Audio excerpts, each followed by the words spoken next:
Hey, welcome back. This is episode 3 of PWHL versus NHL.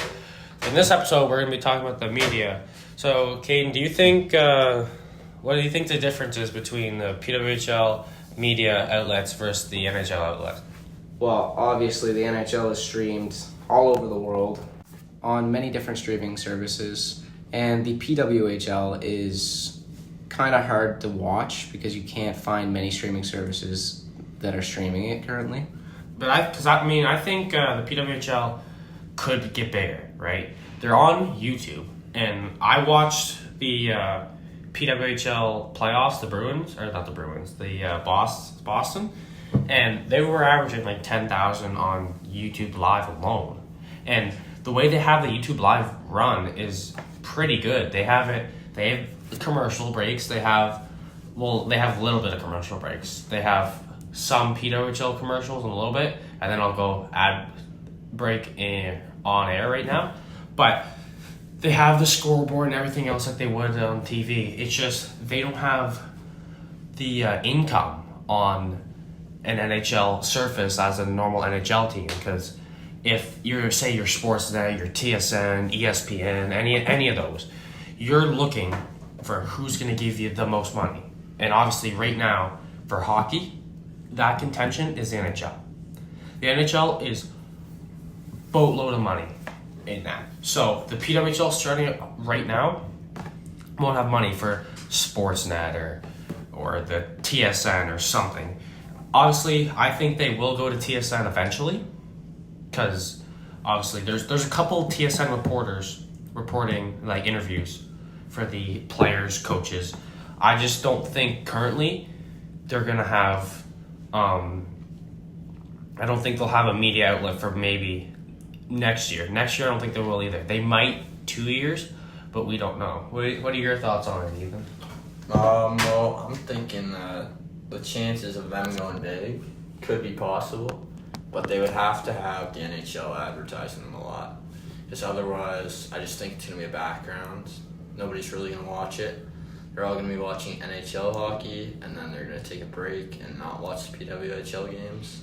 Without that hitting aspect, that fighting aspect, I just don't see it going big.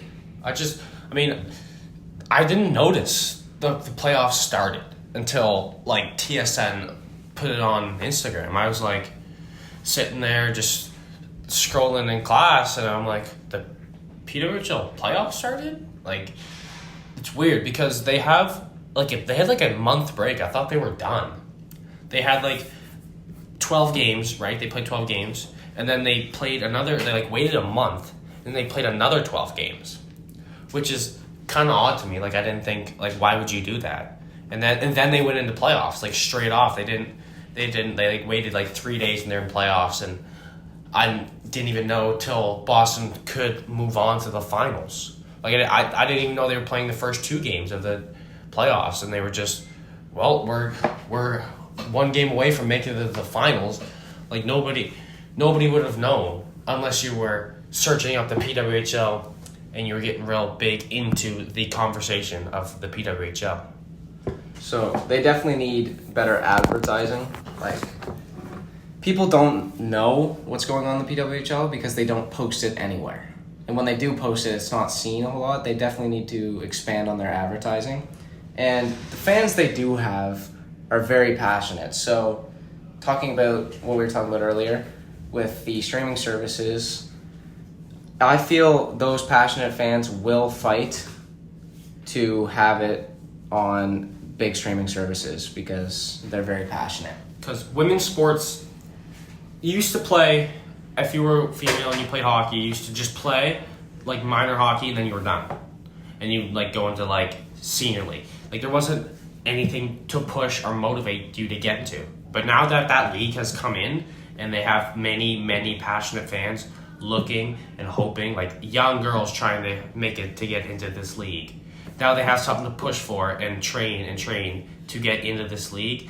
And if they don't advertise it and contracts aren't going to get up and up and up, that they don't get stable income, because $80,000 is not that great. Well, it is good, but for the Canadian society that people are living in right now, housing is an issue, and that's going to affect the salaries of these female hockey players. So they need to increase the advertisements that the league is giving so salaries can increase.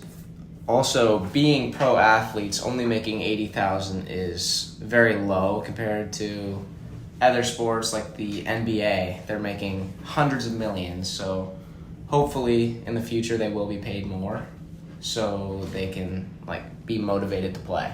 And obviously, it's their inaugural season, so they're not gonna, make millions and millions of dollars. They still gotta climb their way up, but they're on a hot streak right now. Currently, they could have the potential to be at the NHL level in probably 10 years.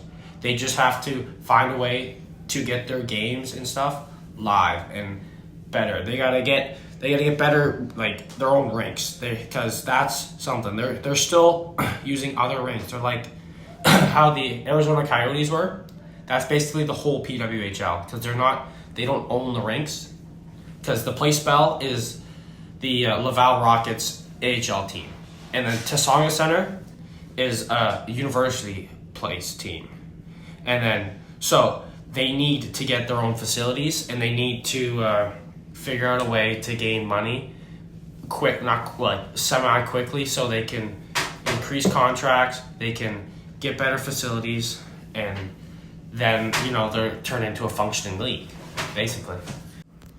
All right. Well, last year between Vegas and Florida in the Stanley Cup Final, the final game of the series had 2.6 million viewers. However, this year between the PWHL Final, where Minnesota and Boston played in Game 5, only 38,000 viewers watching that game. And the difference between those two is 2.562 million viewers. That's insane. This was our PWHL versus NHL World Issues podcast project. This is Ethan, Cameron, Caden, signing off. She know what she wanted and how to go get it without being caught. Kiss that, kiss that, kiss that. Don't forget that. Kiss that, kiss that.